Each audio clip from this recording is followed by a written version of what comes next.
बिस्मिल्लाहिर्रहमानिर्रहीम। अस्सलाम वालेकुम। अपने नए ब्लॉग में आपको खुशामदीद कहता हूँ। आज की इस वीडियो में हम बात करेंगे झंग के हल्का PP 125 के बारे में।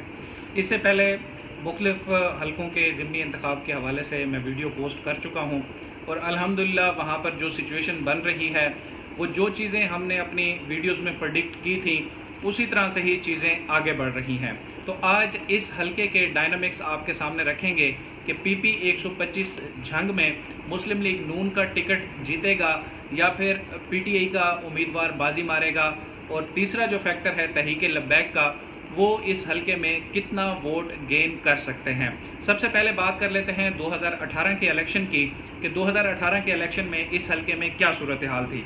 यहाँ से आज़ाद हैसियत में फैसल हयात जवाना जीते थे, तकरीबन 50,913 वोट इन्होंने लिए थे, और दूसरे नंबर पर PTI के कैंडिडेट थे आज़म चेला, जिन्होंने 38,461 वोट लिए थे। इसके बाद तीसरा नंबर था उमर हयात साहब, ये तहरीक लब्बैक के टिकट होल्डर थे, इन्होंने तकरीबन 4,000 वोट लिए थे। इसके अलावा एक और बड़े अहम उम्मीदवार थे जो उस वक्त फैसल हयात जवाना की जीत में उन्होंने बड़ा अहम किरदार अदा किया था, पीर जावेद अकबर शाह। इन्होंने आज़ाद हैसियत से 12,140 वोट लिए थे। अब ये किसके साथ हैं, ये भी एक बड़ी दिलचस्प सूरत हाल बन रही है, आगे चल के उसका तज़किरा करते हैं। तो अब चूंकि आपको पता है कि सब हलकों में मुनहरिफ अरकान को टिकट्स दिए गए हैं, यहाँ पर भी फैसल हयात जवाना को टिकट दिया गया है, और आज़म चेला जो है वो एक बार फिर से PTI के टिकट पर कंटेस्ट कर रहे हैं, और अब की बार TLP की जानिब से इफ्तिखार अहमद ख़ान को टिकट दिया गया है। इसके अलावा भी काफ़ी आज़ाद उम्मीदवार हैं जिनको मुख्तलिफ इंतखाबी निशानात अलर्ट किए गए हैं। तकरीबन 10 कैंडिडेट हैं जो आज़ाद हैसियत से इस इलेक्शन में हिस्सा ले रहे हैं। अब यहाँ पर सिचुएशन ये है कि पार्टियां गिडमिड हो गई हैं, क्योंकि पहले जो आज़ाद की सपोर्ट कर रहे थे या PTI की नफ़रत में कोई आज़ाद को सपोर्ट कर रहा था, अब वो दूसरी तरफ हो गया है। जो नून लीग का खामोश वोटर था वो भी अब थोड़ी साइड बदल रहा है, और ये जो हलका है PP 125, ये झंग की तहसील है 18 हज़ारी, और कुछ इसका एरिया आता है झंग में, मतलब जो तहसील झंग है वहाँ से कुछ इसका एरिया उसमें भी शामिल है। अगर वोटर्स की बात करें तो यहाँ पर वोटर्स की मजमूई तादाद तकरीबन 2,51,000 से थोड़ी सी ज़्यादा है, और इसमें मर्द वोटर 1,35,083 हैं और ख़वातीन वोटर 1,16,488 हैं। और अब जो इलेक्शन कमीशन से हमें पता चला है उसके मुताबिक हलके में 185 के करीब पोलिंग स्टेशंस कायम किए जाएंगे। अब इनका जो ये PTI के कैंडिडेट हैं, थोड़ा इनका मैं आपको बैकग्राउंड बता दूं। आज़म चेला मुस्लिम लीग काफ के टिकट से एक दफ़ा MPA मुंतखब हो चुके हैं, और दूसरी दफ़ा ये मुस्लिम लीग नून के टिकट से MPA मुंतखब हुए थे। और 2018 में इनके हारने की जो बड़ी वजह बताई जाती है, जो लोकल हमारे वहाँ पर मकामी जर्नलिस्ट हैं उनसे बात करने के बाद हमें मालूम हुआ कि लोग इनसे नाराज़ थे, क्योंकि 2 दफ़ा MPA रहने के बावजूद ये हलके के लोगों के साथ मेल जोल नहीं रखते थे। लोगों के इन्होंने छोटे छोटे जो मसाइल होते हैं उनको कवर नहीं किया, लोगों से बातचीत, लोगों से ताल्लुक़ इन्होंने नहीं बढ़ाया।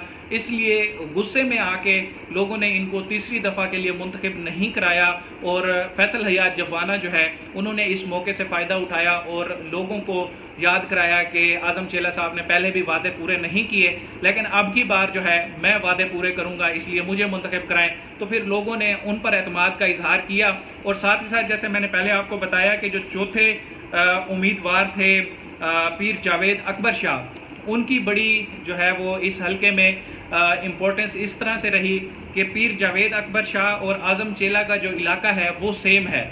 अब यहाँ पर इनको आज़ाद कंटेस्ट करा के वो फ़ायदा हो गया फैसल हयात को, और जो आज़म चेला का वोट था वो डिवाइड हो गया। लेकिन अब की बार सूरत हाल कुछ इस तरह से डिफरेंट है कि लोग फैसल हयात जवाना से उसी तरह से नाराज़ हैं जैसे पहले आज़म चेला से नाराज़ थे। आपको पता है कि पंजाब में अक्सर ऐसे होता है, जो एक दफ़ा MPA बनता है दूसरी दफ़ा लोग उसे वोट नहीं देते, क्योंकि वो 5 साल MPA के गुजार चुका होता है और लोग उससे थक चुके होते हैं। कई लोगों के काम होते हैं, कई लोगों के काम नहीं होते।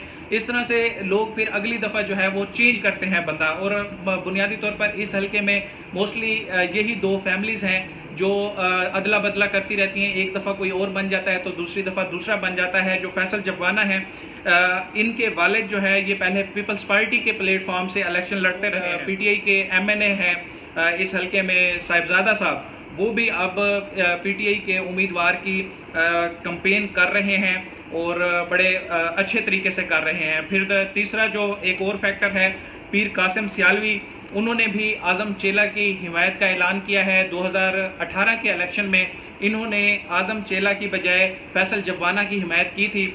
ये बहुत बड़ा फैक्टर है, उनका वहाँ पर काफ़ी पीरी मुरीदी वाला वोट है। और इसी तरह से जैसे मैंने बात की साहिबजादा महबूब सुल्तान, उनका भी पीरी मुरीदी वाला वो वोट बैंक है, बहुत ज़्यादा है। वो खुद MNA भी रह चुके हैं, अभी जो वो इस्तीफे देने वालों में शामिल हैं। तो ये दोनों मिल के अलल ऐलान पीटीआई के कैंडिडेट की जो है वो कंपेन कर रहे हैं। इसके अलावा जो मसरूर जंगवी हैं, वो खुद भी MPA रह चुके हैं और आपको पता है कि उनका क्या बैकग्राउंड है। वो भी पीटीआई के कैंडिडेट को सपोर्ट कर रहे हैं। और अभी तक जितने भी लोकल सतह पर सर्वे सामने आ रहे हैं, वो सारे जो है वो पीटीआई की तरफ लीड कर रहे हैं कि इस इलेक्शन में पीटीआई को फतह जो है वो मिलेगी। आपको पता होगा कि जंग में इस वक्त 2 ऐसी सीटें हैं जहां पर मुनहरिफ अरकान थे और दोनों D-सीट हुए हैं। अब 2 हलकों पर जो है वो इलेक्शन हो रहा है। एक तो यही PP 125 है और दूसरी सीट है, तो उसका रिव्यू जो है वो मैं अगली वीडियो में बयान करूंगा। अब यहाँ पर सूरत हाल ये है कि TLP का जो कैंडिडेट हैं इफ्तिखार अहमद खान, उनकी कंपेन को लीड करने के लिए, बूस्ट करने के लिए साद रिजवी का भी दौरा मुतवक्के है कि वो यहाँ पर जाएंगे। और इमरान खान साहब भी अब अपनी जो है पंजाब में निकल रहे हैं। 17 जुलाई से पहले उन्होंने मोमेंटम बनाना है, जिसका आगाज़ वो यहाँ से 2 जुलाई से कर चुके हैं रावलपिंडी में। चूँकि रावलपिंडी की भी एक तहसील PP 7 में इलेक्शन हो रहे हैं। मेहमानाबाद से लेके फैज़ाबाद तक उन्होंने रैली लीड की और उस हलके में जो है वो अपने वोटर्स को पैगाम दिया कि PP 7 में जो PTI के कर्नल साहब हैं उम्मीदवार, उनको सपोर्ट किया जाए। अब इसी तरह से खुशाब जाएंगे, वो जंग जाएंगे, बाकी हलकों में भी उनका शेड्यूल मुरतब किया जा रहा है। इमरान खान भी कंपेन कर रहे हैं, मरियम नवाज़ भी मैदान में हैं। गुज़श्ता रात भी उन्होंने लाहौर में एक रैली से खिताब किया। तो अब बड़ा नेक टू नेक मुकाबला जा रहा है। अगर जितने अब हम हलकों का एक आपके सामने रिव्यू पेश कर चुके हैं, उसमें देखें तो 3 सीटें ऐसी हैं जहां पे क्लियर है कि शायद ये नून लीग जीत जाएगी, लेकिन बाकी सारी सीटें हैं वहां पर बहुत ही टफ कंपटीशन है। और ज़्यादातर ऐसी सीटें हैं, तकरीबन 10 से 12 ऐसी सीटें हैं जो पीटीआई वहां से लीड करती नज़र आ रही है। एक खुशाब में भी बड़ा टर्निंग पॉइंट आया है, जो पिछली वीडियोस में हमने आपको चीज़ें बताई थी। अब सूरत हाल वहाँ पर भी तब्दील हो रही है। मुख्तलिफ ग्रुप्स ऐसे हैं जो कि पीटीआई में दोबारा शामिल हो रहे हैं, जम हो रहे हैं। उस पर भी एक डिटेल वीडियो मैं कल या फिर परसों पोस्ट करूँगा, वो आप ज़रूर देखिएगा, क्योंकि वो भी इस हलके के हवाले से आपकी मालूमात में मज़ीद इजाफा करेगी। ये PP 125 का रिव्यू मैंने आपके सामने रखा, तो इंशाल्लाह इस हलके से भी मज़ीद कोई अपडेट्स होंगी तो वो मैं आपके सामने पेश करूँगा।